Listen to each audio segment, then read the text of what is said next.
Hey everyone, it's Rachel back with the Shades of Orange, and today I'm here to do a discussion video on my favorite and least favorite types of endings. Now, just to be clear, this is not going to be a spoilery video, so I'm not going to be discussing any specific book endings, just instead talking in general about what I like and do not like about the ends of books. But you can definitely keep watching without worrying about getting spoiled for something on your TBR. This is somewhat tied into a previous video I did talking about my favorite and least favorite tropes. In that video, I was primarily talking about horror. In this one, I'm going to be more general and just talk about all the kinds of books that I read. And I should mention that compared to a lot of other reviewers, I am actually quite forgiving on endings.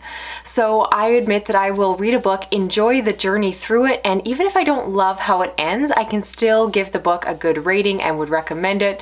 So compared to other people, the ending doesn't actually make or break the book, but certainly I still have opinions and I want to share them with you here. Hopefully it'll create some good discussion. If you're new to my channel, I do read a lot of horror, thrillers, science fiction, fantasy, so consider subscribing, and definitely drop a comment down below because I want to hear your opinions as well. All that being said, let's get started. First, let's talk about the worst endings, at least in my opinion. And the first one I want to talk about is one that I kind of mentioned in my trope video, and that was the reveal that he or she was crazy the entire time. And in this ending, it's the idea that the person was mentally ill and nothing that we saw or perceived to have seen through their perspective was actually happening. This is something that's done all the time in movies, and I see it a lot in books, and it drives me nuts because I think for me, my issue with it is that it just makes the entire story invalid. That nothing was actually happening, so there is no point in discussing it, in considering it. I like a book that leaves me thinking about it well after I finish, and if the person was crazy the entire time, that's the end of the story, and there's nothing more to say about it. And again, it's very cliche. I've seen it so many times. I see it coming. It happens a lot in thrillers, and I'm just always really disappointed because it's such an easy out for the author because, again, they don't have to explain away anything, so they just get to close out the story and call it a day, and I personally consider it to be a pretty lazy ending. Next is a different kind of ending that I absolutely hate, and it's more of a general one where everything in the story is tied up with a nice little bow. And what I mean by that is an ending where every single piece of the story has a final endpoint and nothing is left up in the air. And as we get into my favorite endings, you'll see the opposite coming in there. But for me, while of course I like some closure in my stories, I do not like when every little dot and T is crossed. I do not enjoy that because for me, that is not reflective of life. I think that things just are not always tied up and it's just too neat. It feels like a story. It doesn't feel like something that would actually happen. And what I hate about these stories is that typically this is done through an epilogue, which for those of you that have ever done a buddy read with me, you probably know that I really hate epilogues. There are a few exceptions, a few that I have liked over the years, but for the most part, if you're going to give me an epilogue, I'm probably going to gripe about it, at least to my friends I'm reading with, because for me, you have this great endpoint to the story, the final chapter, and often again, it leaves a little bit up to interpretation, and then the epilogue just goes through and gives every single thing. Now, I did say I wouldn't actually give any specific examples, but I'm going to bend my own rule and just vaguely talk about Harry Potter's ending, which I think is very famous and iconic. And in that one, you get the backstory of every character that lived towards the end, what happened to them, who they married, what job they had. And it just was a giant info dump. And in my opinion, there is no need to put that in the story. If the author wants to share that online and speculate about what happens afterwards in interviews, I'm fine with that. But for the actual story, it just seems unnecessary. I don't need an encyclopedia of everyone's future and life and every little thing being just set up, and it just tends to drag on the story longer than it needs to be. And so for me, I really hate epilogues. I also hate prologues, but that's a whole nother video, so maybe I'll do like a bookish pet peeves or something. We'll see what I can figure out. Next up, I want to talk about the anticlimactic ending where basically nothing happens. So this is a book, it could be horror, thriller, etc., where we are building towards something. You know that there's something that is happening or is is going to happen, it's being foreshadowed, and the story is just getting more suspenseful, and it's building, and then you get to the climax, or what should be the climax, and nothing really happens. And I say this a little bit tongue-in-cheek because of course something usually happens, but in my opinion in these books it's just underwhelming and doesn't fit with the build that is coming before it. So it just again seems anticlimactic. I'm like, that's it? That's all you came up with for all of this work? And again, I struggle with these stories because I do enjoy the journey. I love the suspense. I love an author that can get me really excited for an ending because again, I'm not someone who lives or dies on the ending itself. So I love that build. I will enjoy that build. But I'll be honest, if it doesn't lead to anywhere good or anywhere at all, I'm pretty let down. I know this is a little bit more generic, but I think those of you that have read some of my favorite books or some of my potential favorite books, you know what I'm talking about. It happens a lot and it's so frustrating. And then as a shoot off of the anticlimactic ending, I'm also going to include messy endings, which again are something that are hard to describe, but when you see it, you will know it. And this is something that comes into the fact that I talk a lot on my channel about the fact that I like stories with a very good narrative structure. I like a good narrative drive. I like the plot to progress. And for me, I like stories that are clearly well plotted out by the author. They know the direction the story is going. And so in doing so, the ending is very satisfying because again, it is building off everything that came before it and it just makes sense given the story.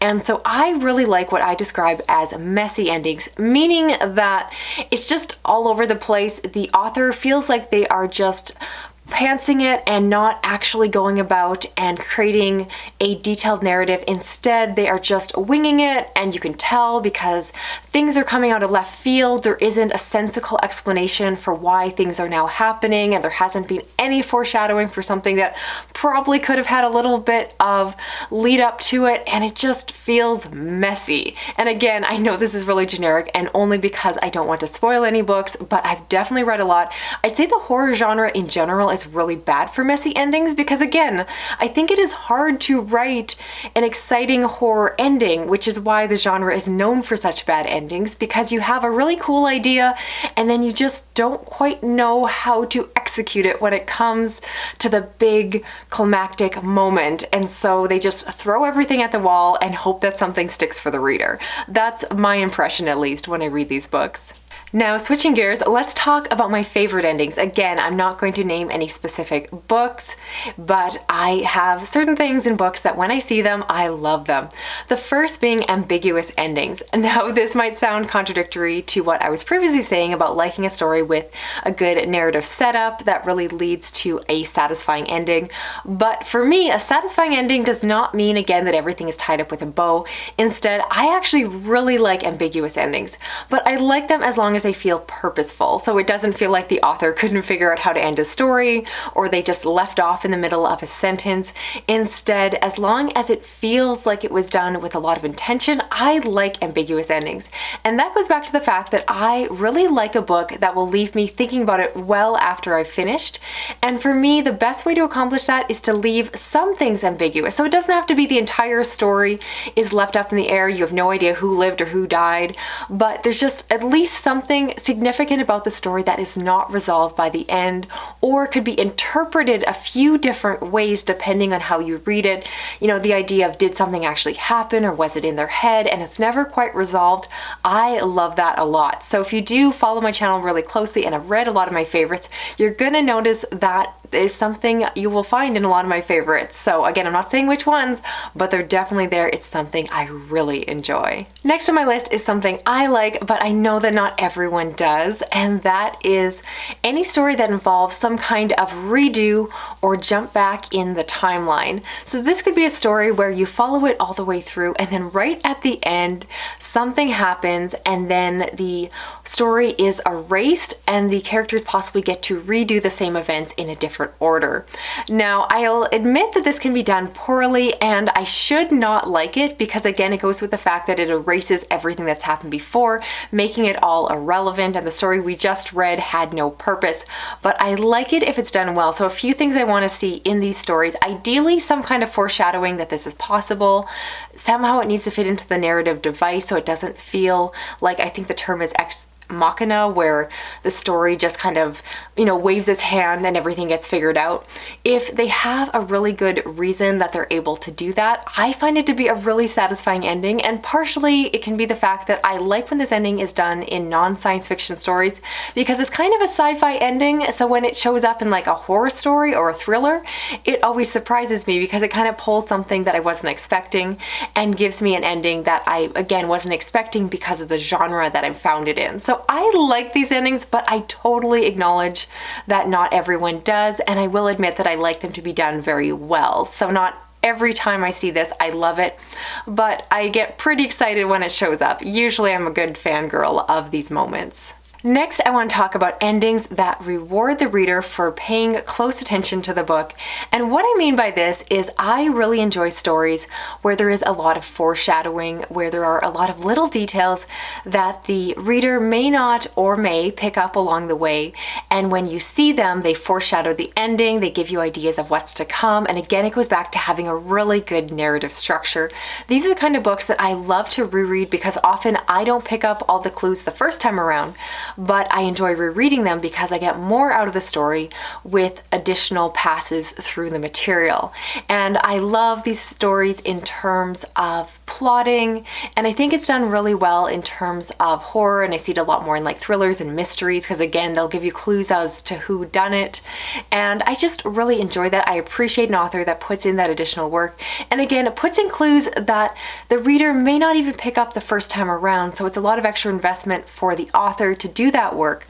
But I like it when it really rewards me for slowing down, taking my time, looking for those clues, and just spending a lot of time with the characters and with the stories. So if a story has an ending where all those details become really meaningful at the end, I find it so satisfying, and I personally love those stories. Next is a quickie, and that is the fact that I love books where characters die, which might make me sound like a terrible person, but what I mean by that is I like books with stakes. So in a story, if I don't think that anyone has even the possibility of dying, it's hard for me to get fully invested in a story. Of course, it depends on the genre and what we're reading about, but if it's a story that has the potential of danger to the characters, and I don't really think anything bad's gonna happen and nothing bad does, I'm a little bit let down. So I am a fan of a lot of the iconic stories that do have some really big character deaths. I love when they're surprising, and it's not just the side characters that get killed off, but actual meaningful characters that we get attached to. It's a tough thing to do, and not everyone loves when their favorite characters die, but I would rather be heartbroken than feel like I just don't care if what's going to happen to the characters because I know they're all going to be fine. I would much rather worry for them, even if that means losing one of my favorite beloved characters along the way. And from there, I also love a good character destruction plot line. And this is a story that is very specifically set up right from the beginning, where we are watching a character on a downward spiral. And these are ones that are usually heavily foreshadowed, and it's honestly not really a spoiler to know that it's coming because these are often done in the form of a Shakespearean tragedy, or at least in that vein. And I love to see a character just try to rise to the top and then have everything come crumbling down. I'm going to make some vague references to TV shows, so things like Breaking Bad and House of Cards are things that I enjoy because of the fact that they have that narrative structure. I really like to see it in books, often again because they involve some unlikable, morally gray characters, and I love to see them just get ripped apart by the end, whether or not they die or just lose everything along the way because of their ambition. It's a storyline that I personally love and could read over and over again. And I also enjoy a good ending where the villain or the evil of the story wins and the main characters, the ones that we are supposed to be cheering for, do not survive, and instead we are left with the devastation of the evil that has conquered the day. And I like it for a few reasons, one being that it tends to be more unexpected. We do typically expect a happy ending, even in things like horror stories, so I really enjoy when we don't get that. And I just really like villains in general, so I'm always cheering for them anyway, and so it's always delightful to see them end up on top. It's just something that I think is a lot of fun, really entertaining, and as long as it's not done too often, it's a great surprise for me and something, yeah, that I just really enjoy reading. And finally, the last ending that I really do enjoy, even though it's a bit cliche, is a story where the evil is gone, or ... or is it? And this is an ending that you probably see more often in movies. I think it works really well on the screen, where all the characters are cheering and happy and believe that they have saved the day.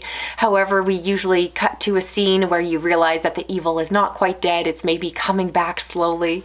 And I enjoy that. Again, you see it a lot, and it's not the most surprising ending, but I love that possibility. Maybe again because I like ambiguous endings and I like the possibility of more, even though typically I would prefer that there was no sequel or additional story. I just like it to be left there again and leave us as the reader or viewer just wondering if something is going to happen afterwards.